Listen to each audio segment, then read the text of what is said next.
নমস্কার বন্ধুরা, আমি শুভদীপ তোমাদের স্বাগত জানাই আমার ইউটিউব চ্যানেল জ্ঞান মার্গে। এই ভিডিওতে আমরা এবিটিএ টেস্ট পেপার থেকে ভূগোল বিষয়ে 10 নম্বর সেটের সমস্ত এমসিকিউ, অতি সংক্ষিপ্ত এবং সংক্ষিপ্ত প্রশ্নের উত্তরগুলি আর ম্যাপ পয়েন্টিংগুলি নিয়ে আলোচনা করব। ভিডিওটা দেখে উপকৃত হলে একটি লাইক করবে, কমেন্ট করবে, শেয়ার করবে এবং চ্যানেলটিকে সাবস্ক্রাইব করে নেবে, যাতে পরের সকল সেটের প্রশ্নগুলির উত্তর তোমরা পেতে পারো। তাহলে চলো শুরু করা যাক। দেখো, বিভাগ কয়ে একের এক বলেছে নিম্নভূমির উচ্চতা বৃদ্ধি পায়। এটা হবে অপশন ক, আরোহণ প্রক্রিয়ায়। 1.2 নদী খাতের উপর চ্যুতিরেখা বরাবর সৃষ্টি হয়। এটা হবে অপশন গ, জলপ্রপাত। 1.3 পৃথিবীর অ্যালবেডোর পরিমাণ। এটা হবে অপশন গ, 34%। 1.4 ঋতু পরিবর্তন দেখা যায় না। এটা হবে অপশন খ, নিরক্ষীয় জলবায়ু। 1.5 অস্ট্রেলিয়ার উপকূলে সৃষ্ট ঘূর্ণবাতকে বলে। এটা হবে অপশন খ, উইলি উইলি। 1.6 কৃষ্ণ ও শুক্লপক্ষের অষ্টমী তিথিতে হয়। এটা হবে অপশন ক, মরা কোটাল। 1.7 একটি চিকিৎসা সংক্রান্ত বর্জ্য হলো। এটা হবে অপশন ঘ, ইনজেকশন সিরিঞ্জ। 1.8 ভারতের ক্ষুদ্রতম অঙ্গরাজ্যের নাম। এটা হবে অপশন গ, গোয়া। 1.9 শিবালিক হিমালয়ের পাদদেশীয় অঞ্চলে ক্ষুদ্র ক্ষুদ্র শিলাখণ্ড সঞ্চিত সমভূমির নাম। এটা হবে অপশন গ, ভাবর। 1.10 ভারতে সর্বাধিক জলসেচ হয় কোন পদ্ধতিতে? এটা হবে অপশন ক, কূপ ও নলকূপ। 1.11 ভারতের জনসংখ্যা বৃদ্ধির হার যে রাজ্যে সবচেয়ে বেশি? এটা হবে অপশন খ, বিহার। 1.12 চন্দন গাছ জন্মায়। এটা হবে অপশন গ, পর্ণমোচী অরণ্যে। 1.13 ভারতের বৃহত্তম শঙ্কর ইস্পাত কারখানা গড়ে উঠেছে। এটা হবে অপশন গ, দুর্গাপুরে। 1.14 ভারতের একটি ভূসমলয় উপগ্রহ হলো। এটা হবে অপশন খ, ইনস্যাট। এরপর বিভাগ ক্ষয়ে শুদ্ধ অশুদ্ধ নির্বাচন করতে দিয়েছে। 2.1 কড়িকে ফরাসি ভাষায় বলা হয় শার্ক। এটা শুদ্ধ। 2.1 সমুদ্রবায়ু ভোরবেলায় সবচেয়ে জোরে প্রবাহিত হয়। এটা অশুদ্ধ। 2.1 আফ্রিকার সাহারা নিরক্ষীয় জলবায়ুর অন্তর্গত। এটা অশুদ্ধ। 2.1 সংযোগ অবস্থানে চাঁদ, পৃথিবী ও সূর্যের মাঝে অবস্থান করে। এটা শুদ্ধ। 2.1 একটি খারিফ ফসলের উদাহরণ হলো গম। এটা অশুদ্ধ।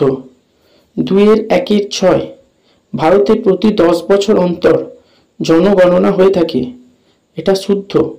2.1 উপগ্রহ চিত্রের ক্ষুদ্রতম একককে পিক্সেল বলে। এটা শুদ্ধ। এরপর 2.2 বলেছে উপযুক্ত শব্দ বসিয়ে শূন্যস্থান পূরণ করো। 2.1 অর্ধচন্দ্রাকার বালিয়াড়িকে ড্যাশ বলা হয়। উত্তর হবে বারখান। 2.2 বায়ুর গতিবেগ পরিমাপ করা হয় ড্যাশ যন্ত্রের সাহায্যে। উত্তর হবে অ্যানিমোমিটার। 2.3 রাজস্থানের চলমান বালিয়াড়িকে ড্যাশ বলে। উত্তর হবে ধ্রিয়ান। 2.4 গম উৎপাদনে ভারতের ড্যাশ রাজ্য প্রথম স্থান অধিকার করে। উত্তর হবে উত্তরপ্রদেশ। 2.5 একটি বিষাক্ত বর্জ্য হলো ড্যাশ। অপশন হবে কীটনাশক। 2.6 ভারতের রুর বলা হয় ড্যাশকে। উত্তর হবে দুর্গাপুরকে। 2.7 উপগ্রহ চিত্রে ড্যাশ রঙের ব্যবহার হয়। উত্তর হবে ছদ্ম রং। এরপর 2.3 বলেছে একটি বা দুটি শব্দের উত্তর দাও। 2.3 ভারতের একটি ধনুকাকৃতি বদ্বীপের নাম লেখো। উত্তর হবে গঙ্গা ব্রহ্মপুত্র বদ্বীপ। 2-3-2 শিলং শহর পাহাড়ের কোন ঢালে অবস্থিত? এটা উত্তর হবে অনুবাদ ঢালে। 2-3-3 আরাবল্লী পর্বতের পশ্চিমাংশে নদী বিধৌত প্লাবনভূমি অঞ্চলকে কি বলে? উত্তর হবে রোহি। 2-3-4 রেটুন প্রথা কোন চাষের সঙ্গে জড়িত? উত্তর হবে আখ চাষ। 2-3-5 কেঁচোর সাহায্যে জৈব বর্জ্য থেকে হিউমাস সৃষ্টিকে কি বলে? উত্তর হবে ভার্মি কম্পোস্টিং। 2-3-6 পলাশ কোন প্রকার অরণ্যের স্বাভাবিক উদ্ভিদ? উত্তর হবে পর্ণমোচী অরণ্যের। 2-3-7 ভারতের দীর্ঘতম জাতীয় সড়ক কোনটি? উত্তর হবে NH-44। 2-3-8 RF এর পুরো নাম কি? উত্তর হবে রিপ্রেজেন্টেটিভ ফ্র্যাকশন। 2-4 বলেছে বাম দিকের সঙ্গে ডান দিকের মেলানো। 2-4-1 শুল্ক মুক্ত বন্দর, এটা হবে 2 কান্ডালা। 2-4-2 ঝুম চাষ, এটা হবে 3 মৃত্তিকা ক্ষয়। 2-4-3 বৃহত্তম মোটরগাড়ি নির্মাণ কেন্দ্র, এটা হবে 4 গুড়গাঁও। 2-4-4 বৃহত্তম ম্যানগ্রোভ অরণ্য, এটা হবে 1 সুন্দরবন। বিভাগ গয়ের বলেছে নিচের প্রশ্নগুলির সংক্ষিপ্ত উত্তর দাও। 3-1 বলেছে পুঞ্জিত ক্ষয় কাকে বলে? উত্তর হবে অভিকর্ষজ বলের প্রভাবে ভূমির ঢাল বরাবর আলগা শিলাখণ্ড আবহবিকারজাত চূর্ণ বিচূর্ণ শিলারাশির ধীর গতিতে অথবা দ্রুত ভূমির ঢাল বরাবর উপর থেকে নিচে নেমে আসার প্রক্রিয়াকে পুঞ্জিত ক্ষয় বলে। অথবাটা বলেছে ফিয়র্ড কি? উত্তর হবে পার্বত্য সমুদ্র উপকূল ভাগ অনেক সময় হিমবাহ দ্বারা ক্ষয় পেয়ে গভীর উপত্যকার সৃষ্টি করে। পরে ওই উপত্যকার বরফ গলে গেলে সমুদ্রের জলে ডুবে যে উপকূল তৈরি করে তাদের ফিয়র্ড উপকূল বলে। উদাহরণ নরওয়ের সোভনে বা সজনে ফিয়র্ড, পৃথিবীর বৃহত্তম। এরপর 3-2 ডোলড্রাম কি? উত্তর হবে নিরক্ষীয় অঞ্চল বরাবর 5 ডিগ্রি উত্তর থেকে 5 ডিগ্রি দক্ষিণ, উত্তর পূর্ব এবং দক্ষিণ পূর্ব আয়নবায়ু মিলিত হয়ে উপরে ওঠে, অর্থাৎ উল্লম্ব বায়ুস্রোতের সৃষ্টি হয়। তাই এই অঞ্চল বরাবর বায়ুর সমান্তরাল বা আনুভূমিক প্রবাহ প্রায় বোঝাই যায় না। এই কারণে এই অঞ্চলের বায়ুমণ্ডলে সবসময় শান্তভাব বিরাজ করে। তাই নিরক্ষীয় অঞ্চলকে ডোলড্রাম বা শান্ত মণ্ডল বলে। এরপর অথবাটা বলেছে বান ডাকা কাকে বলে? উত্তর হবে বিশেষত বর্ষাকালে ভরা জোয়ারের সময় সমুদ্রের জল স্ফীত হয়ে নদীর মোহনার মধ্য দিয়ে প্রবল বেগে উজানের দিকে এগিয়ে চলে, একে বান ডাকা বলে। হুগলি নদীতে বান ডাকা দেখা যায়। এরপর 3-3 বলেছে বর্জ্যের পুনর্নবীকরণ কাকে বলে? উত্তর হবে যেসব পদ্ধতিতে ব্যবহৃত বর্জ্য পদার্থগুলি পুনরায় উৎপাদন পদ্ধতিতে একই জিনিস উৎপাদন করা হয়, তবে নতুন পদার্থের গুণমান আগের থেকে অনেক কম হয়, সেই ব্যবস্থাকে বর্জ্যের পুনর্নবীকরণ বলে। যেমন ব্যবহৃত কাগজ, কাঁচ, ধাতু, প্লাস্টিককে এই প্রক্রিয়ার দ্বারা পুনরায় ব্যবহারযোগ্য করে তোলা যায়। অথবাটায় বলেছে লিচেট কি? উত্তর হবে যখন বৃষ্টির জল আবর্জনা ফেলার জায়গা ধুয়ে অথবা আবর্জনা চুঁয়ে বের হয়ে জলাশয় বা ভৌম জলে মেশে এই ময়লা বা আবর্জনা ধোয়া জলকে লিচেট বলে। এরপর 3-4 বলেছে নালী ক্ষয় কাকে বলে? উত্তর হবে বৃষ্টির জলধারা মৃত্তিকার উপরে প্রবাহিত হওয়ার সময় আঙ্গুলের মতো লম্বা গর্তগুলি সৃষ্টির মাধ্যমে ভূমিক্ষয় হলে তাকে নালী ক্ষয় বলে। এরপর অথবাটা বলেছে সামাজিক বনসৃজন বলতে কি বোঝো? উত্তর হবে সমাজের বিভিন্ন মানুষের সক্রিয় অংশগ্রহণের মাধ্যমে গ্রামাঞ্চলের বিভিন্ন পরিত্যক্ত জমিতে একক কিংবা যৌথ উদ্যোগে বৃক্ষরোপণ করাকে সামাজিক বনসৃজন বলে। এরপর 3-5 বলেছে জায়েদ ফসল কাকে বলে?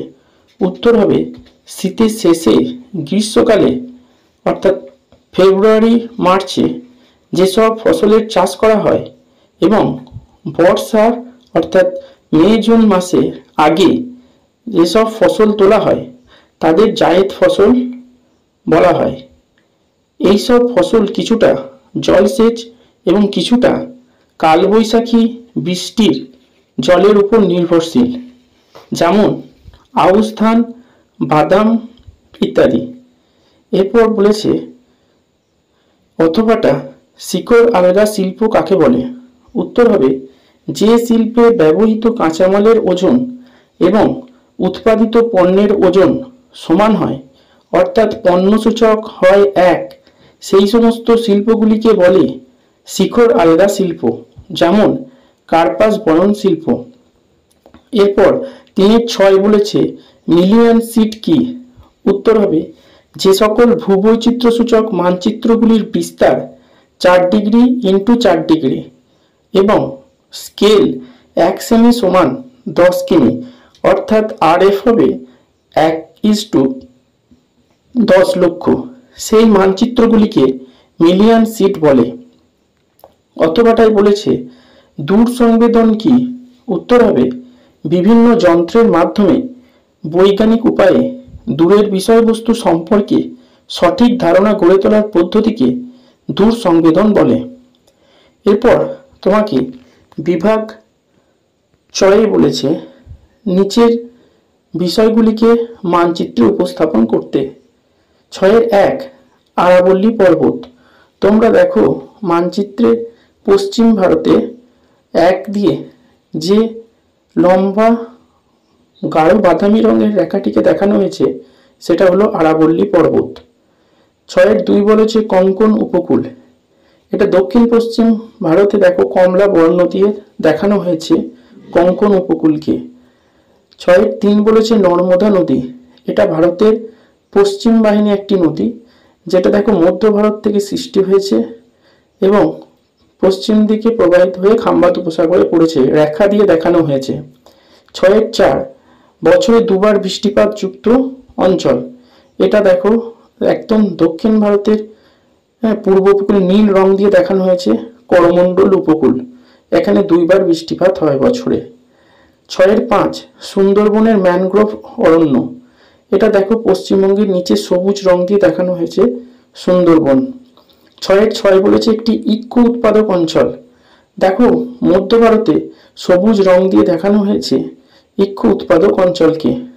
6-7 বলেছে ভারতের সিলিকন ভ্যালি, একে বলা হয় বেঙ্গালুরুকে। এটা দেখো একদম দক্ষিণে 7 নাম্বার দিয়ে গোল করে দেখানো হয়েছে বেঙ্গালুরুকে। 6-8 বলেছে আরব সাগরের রানী। এটা দেখো কোচিকে বলা হয়। এটা তুমি একদম দক্ষিণে দেখো পশ্চিম দিকে মালাবার উপকূলের কাছে একটি 4 চৌকো বক্সের মাধ্যমে দেখানো হয়েছে কোচিকে। আর 6-9 বলেছে পূর্ব ভারতের একটি মহানগর। এটা কলকাতাকে দেখানো হয়েছে। তোমরা দেখো পশ্চিমবঙ্গের একদম নিচে গোল করে কলকাতাকে দেখানো হয়েছে। আর 6-10 বলেছে ভারতের প্রধান প্রশাসনিক শহর। এটা হলো দিল্লি।